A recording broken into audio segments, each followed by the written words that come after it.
আমি এবং বাংলাদেশ ব্যাংকের গভর্নর আমরা আমাদের কর্মসূচিতে লন্ডন গিয়েছি।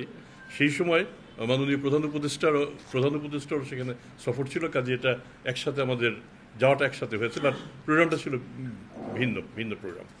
তো আমরা আমাদের আগে থেকে আমাদের ঠিক করা ছিল ওখানকার ন্যাশনাল ক্রাইম এজেন্সির সাথে আমাদের বৈঠক হবে, IACCCর সাথে আমরা কাজ করব।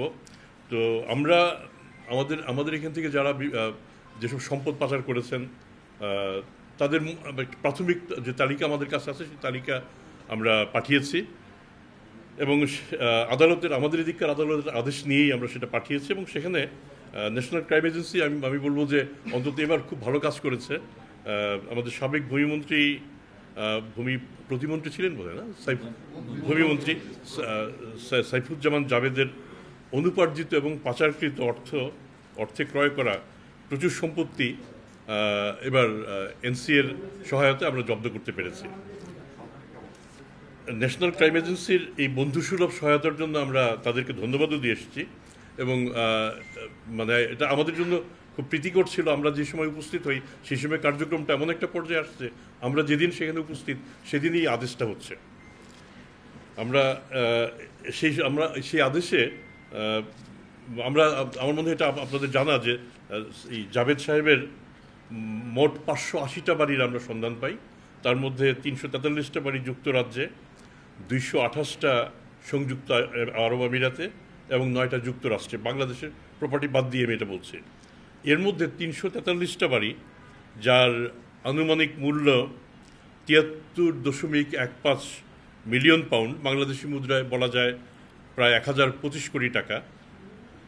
এইটা আমাদের জন্য NCA ফ্রিজ করেছে এবং আমরা যদি ভাগ্যবান হই পরবর্তী সময়ে সঠিকভাবে মামলা মোকদ্দমা চালিয়ে হয়তো এটা আমরা আনতে সক্ষম হব আশা করি।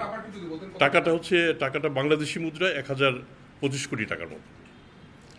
আচ্ছা, এটা ছাড়াও তার ব্যাংক আমানত $2.5 মিলিয়ন কিংবা বাংলাদেশি টাকায় 35 কোটি টাকার সমপরিমাণ সেখানে ফ্রিজ করা হয়েছে।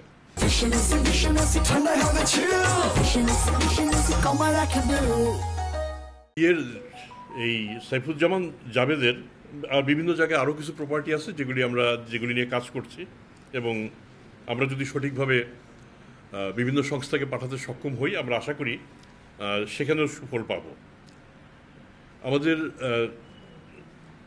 মিউচুয়াল লিগ্যাল অ্যাসিস্ট্যান্ট রিকোয়েস্ট যেটা MLAR, এটা আমরা যুক্তরাজ্য, যুক্তরাষ্ট্র, সিঙ্গাপুর, সংযুক্ত আমিরাত সহ বেশ কয়েকটা জায়গায় পাঠিয়েছি। তো আমরা ভাগ্যবান যে যুক্তরাজ্য প্রথম এতে সাড়া দিয়েছে। লন্ডন সফরকালে পাচার হওয়া অর্থ উদ্ধারে দুদক, IACCC যেটা international anti corruption coordination centre, national crime এজেন্সির সাথে আমরা বসেছি। পাচারকৃত অর্থ উদ্ধার সারা বিশ্বব্যাপী একটা জটিল কার্যক্রম। বাংলাদেশের এক্ষেত্রে অভিজ্ঞতা কম। এই কাজে দুদকের কর্মদক্ষতা বাড়াতে NCA আমাদের সাহায্য করবে প্রতিশ্রুতি দিয়েছে এবং আমরা এর মধ্যেই একজন বলবো যে প্রশিক্ষক বলা যাবে আমাদের সাথে কাজ করতে শুরু করবেন। বাংলাদেশ ব্যাংকও অর্থ উদ্ধারের উদ্যোগ গ্রহণ করেছে।